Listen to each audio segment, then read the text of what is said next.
Hello dear students of class 10. Our topic is it is lecture 5. Our topic is sex determination.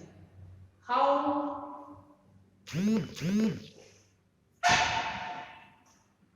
how sex is determined in an organism. So let us discuss first. We will discuss about sex determination. What is sex determination? Finalization of sex at the time of zygote formation is called sex determination. Means when zygote formation हो रहा होता है उस समय ये final होना कि developing organism mail है फीमेल है उसका सेक्स डिटरमाइन होना ये ही कहलाता है sex determination. Sex determination is used to define the sex of the offspring.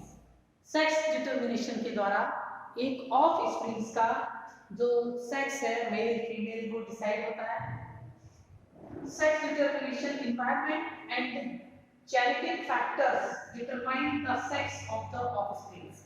एक offspring का जो sex है वो इन्वायरमेंट डिसाइड करता है साथ ही साथ जेनेटिक फैक्टर्स भी सेक्स डिटरमिनेशन डिसाइड करते हैं. Environment factors include temperature such as environmental factor में टेम्परेचर आते हैं और दूसरे फैक्टर भी इसके अंतर्गत आते हैं. For example gender in turtles are determined according to the temperature. अगर हम बात करते हैं टर्टल की तो टर्टल में जो जेंडर है वो डिटरमाइन होता है किसके द्वारा? वो डिटरमाइन होता है टेम्परेचर के द्वारा. इसके हम एग्जांपल डिस्कस करते हैं. For example first example is the sex of the turtle is determined by the temperature for such that the temperature above 30 degree Celsius in development of female progeny. अगर temperature zygote formation के समय उसको 33 degree Celsius से temperature above मिलता है तो जो developing zygote है वो फीमेल प्रोजेनी के रूप में डेवलप होगा. ठीक है. एंड बिलो 28 डिग्री सेल्सियस अगर टेम्परेचर उसको जाइगोट फॉर्मेशन के दौरान मिलता है तो जो टर्टल है वो मेल प्रोजेनी में डेवलप होगा. I am repeating again. Sex determine is also defined by the environmental factor such as temperature. जो सेक्स डिटरमिनेशन है वो इन्वायरमेंटल फैक्टर के द्वारा भी डिसाइड होता है.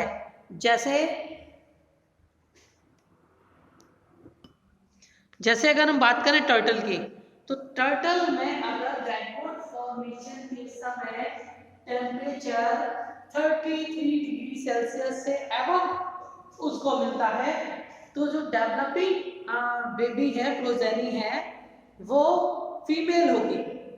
ठीक है. और अगर 28 डिग्री सेल्सियस से कम टेम्परेचर में उसका डेवलपमेंट होता है तो जो डेवलपिंग प्रोजेनी है वो मेल के रूप में प्रोड्यूस होगी. इस प्रकार ये एक्सपेरिमेंटली मतलब ये बिल्कुल क्लियर है कि डेवलपमेंट के लिए टेम्परेचर भी एक फैक्टर है. Second example, if a lizard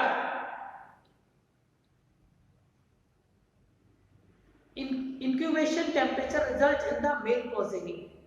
high incubation temperature होगा अगर लिजर्ड के डेवलपिंग जाइगोट को ज्यादा टेम्परेचर मिलेगा तो मेल प्रोजेनी में डेवलप होगा.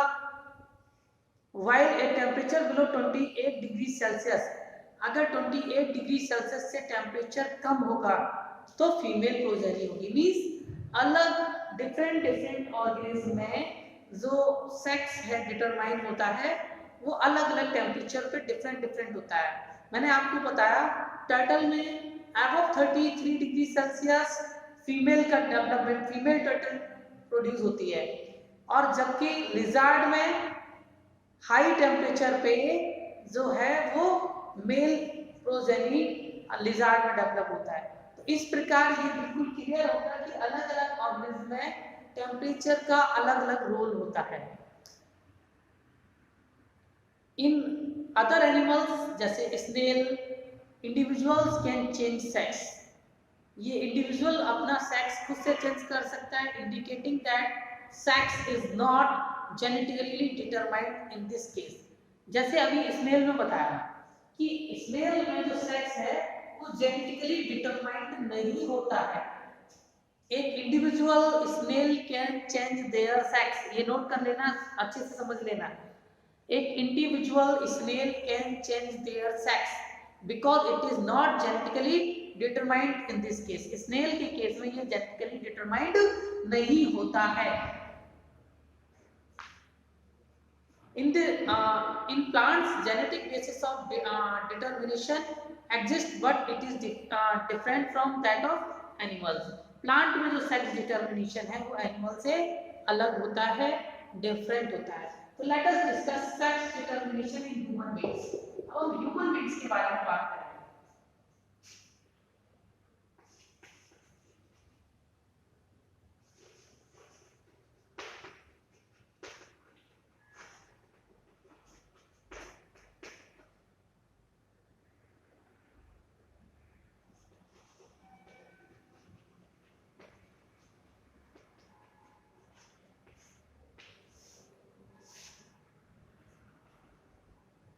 Let us before discussing about the sex determination in human beings, first we will discuss about types of sex determination.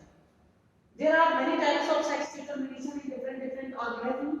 Let us discuss XX, XY type sex determination. It is found in humans. XX type का जो sex determination है वो humans में पाया जाता है।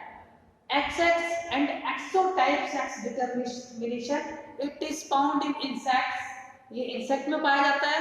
and ZW ZZ type sex determination it is found in chicks, chickens में पाया जाता है ये।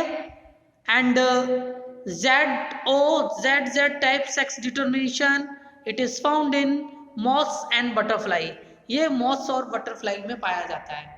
ठीक है, अब हम लोग डिस्कस करेंगे sex determination in human beings. Human beings के बारे में सेक्स डिटर्मिनेशन के बारे में हम लोग डिस्कस करेंगे। As we know that in human beings how many number of chromosomes are there? In human beings there are 46 number of chromosomes. Human beings में जो क्रोमोसोम्स होते हैं वो 46 होते हैं। How many?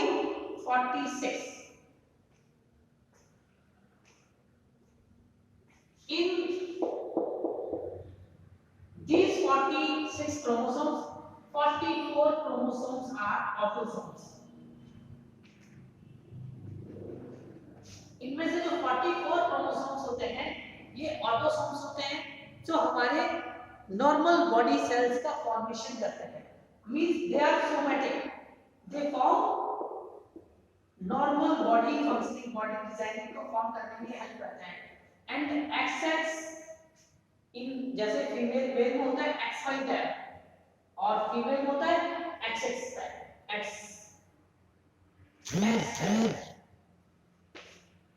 In female XX type and male XY type.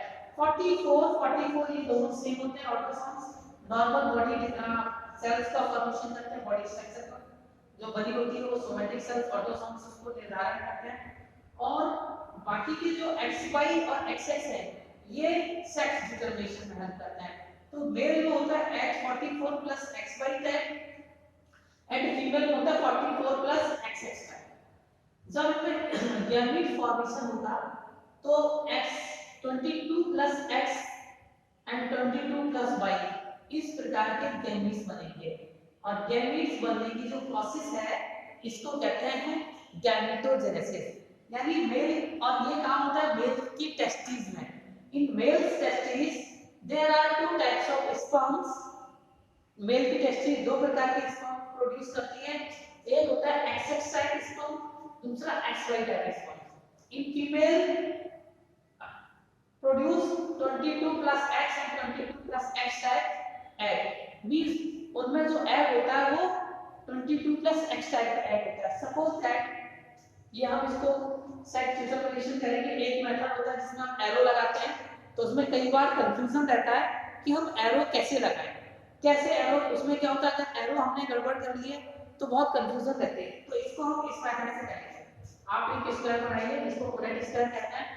4 part में इसको divide कर लीजिए क्योंकि हमने 2 कॉन्टेस्टिंग कैरेक्टर लिए हैं, ठीक है।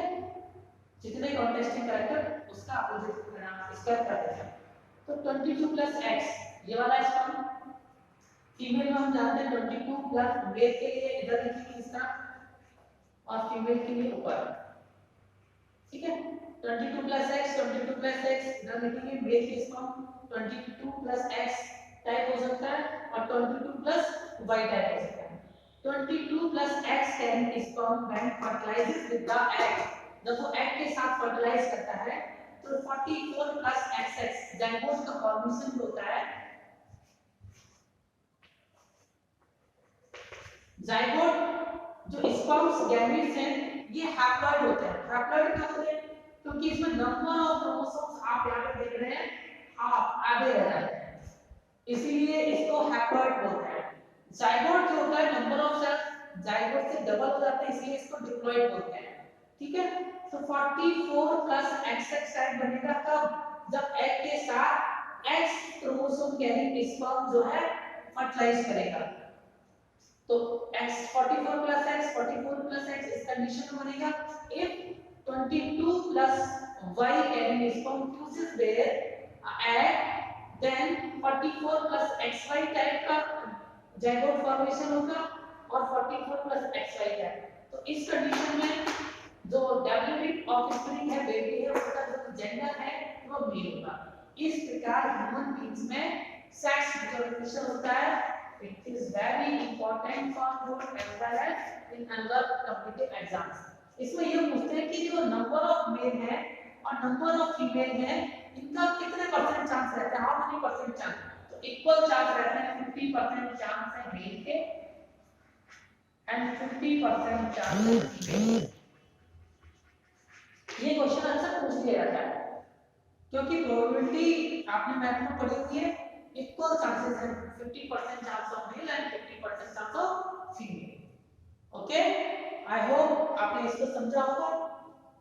कोई भी प्रॉब्लम है आप पूछ सकते हैं और आपको जो है ये तैयार करके रखना है। Thank you.